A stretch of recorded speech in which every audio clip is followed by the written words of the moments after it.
idea where we're at a park. This is probably one of the lowest parts of the valley. And I'm going to pan it so you can see where we're at. And there's the ridge behind the park, way up on that hill over there is the high point.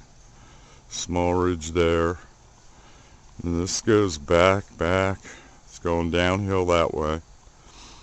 Alright, here we have where they dug down about 4.5 feet. They're getting ready to put a little bridge connect to the other side. There's the pylon. And I should have filmed this earlier, but you still get the idea. It's rather smoky today. There's 57 fires in this county alone. 10,000 acres have burned. It's probably going to be like this for a while. There's the other side of this little valley. This is probably the lowest spot in town. This is where I walk the dog. This is his morning walk. There he is. Odie, say hi. Odie. Anyway, down here they already poured concrete. I should have took a film earlier, but we're going to go in this hole.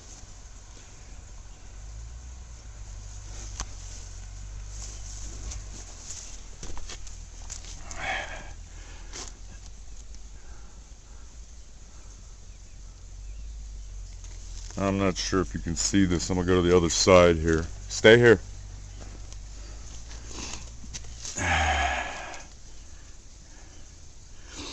You have some light material on top. I'm not sure what it's called. But then you have this stuff here. Let me back up on the... There we go.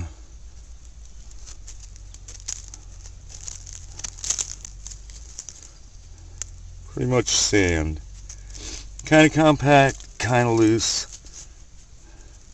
This goes down for, here's the concrete, about 6 or 8 feet. Now we're going to walk over to the little creek here.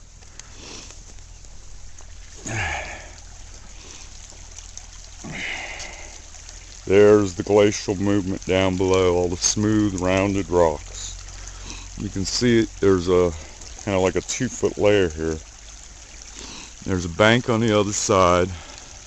There's the other pylon where they're going to connect the bridge. You barely see the bank over there from the growth. But there is nothing but sand over there too. I'm going to walk down further and give you another shot of another spot. Alright, we are toward the opening of the park down where I come in and park. We're at the creek. Get you a shot of this. This creek's real small.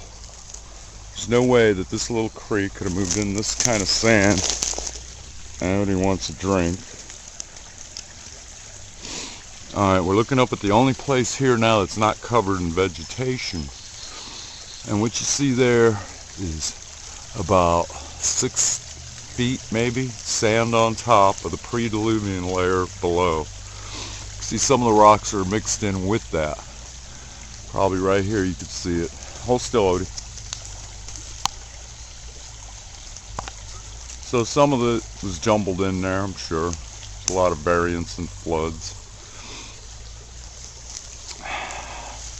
But this whole valley seems to be like this. And this is fairly loose, semi-compacted. You can see what the river has done down here, this little creek. Okay, there's some smooth rock. It's from tumbling. The creek has actually moved some stuff. But this stuff right here has been brought in by way more water than this little tiny creek could ever produce. And then I'm going to get one more film of this town, and I'm going to go to the next valley on the next set and show you some more sand. Same in that valley as it is here. There it's a little looser. Bye.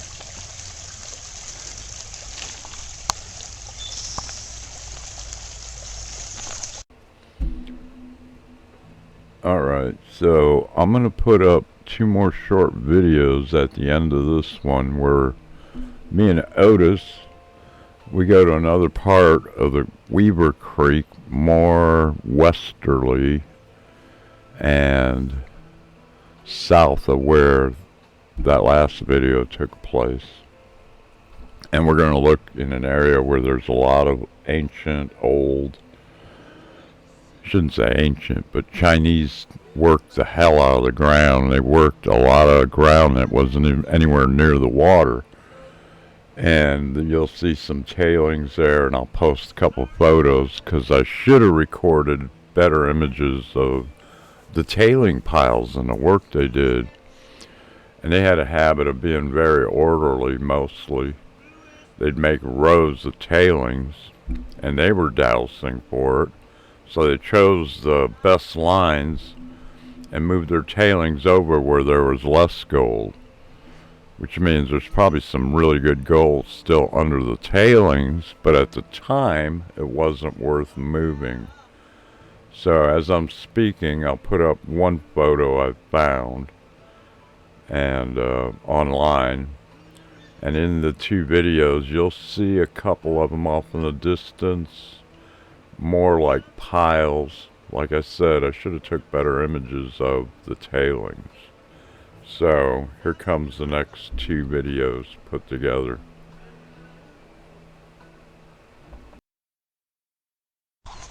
Now what you're looking at here is another high bar bank bench.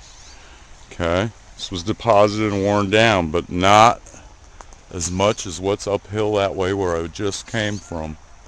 Okay, now here's what the Chinese did. If you look over here, hold still, Odie. What you'll see is more tailings, big boulders. This little creek moved big boulders. It seems to run all year. It's real low, but let's go down to the water.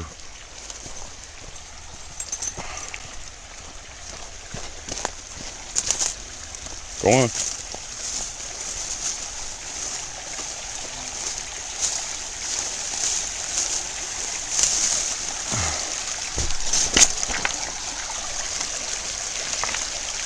Over there is some tailings. I don't know if you'll see it in this camera.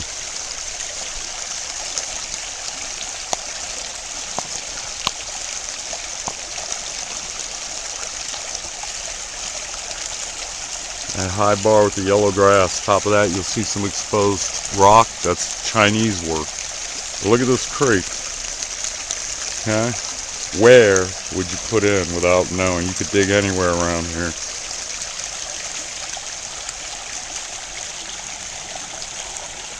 It's all been gone through, but there's still plenty been moved in the last 100 years. It's looking downstream. This goes through town. I think this is Little Weaver Creek. I'm not sure. But if you look here,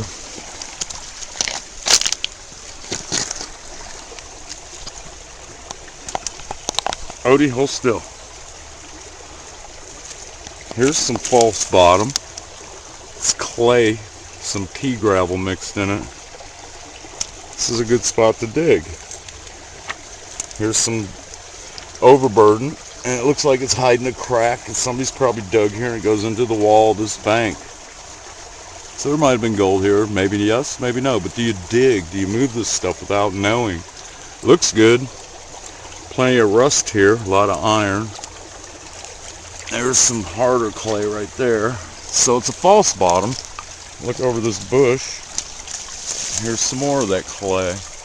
Now it gets deeper over here, except for where it comes out of the water.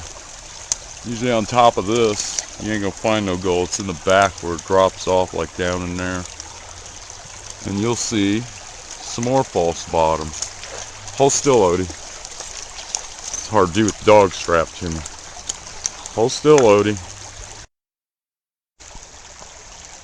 Alright, had to start again. Odie moved. Okay.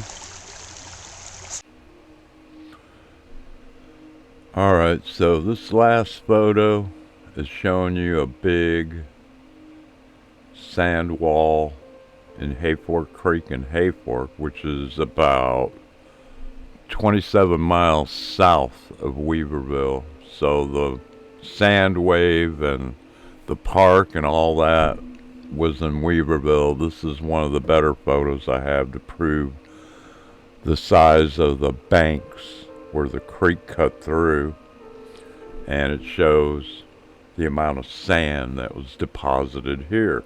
And there's a lot more really good things that have been discovered since I was there about how one of my claims, they did a geological survey and they found a whole forest of redwoods.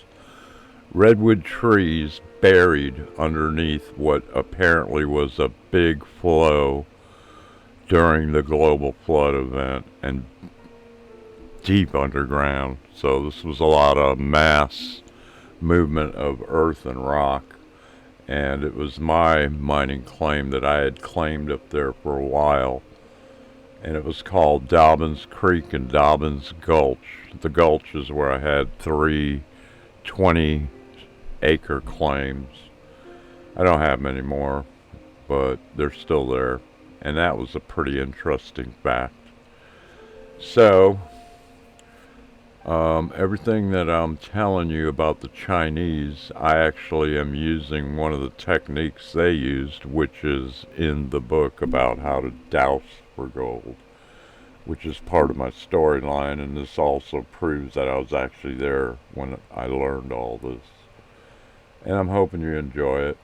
I wish I had a few better videos, but I do have videos of where I went through the Weaverville Historical Museum, and I videotaped a lot of gold and stuff like that, gold prospecting equipment. So, thanks.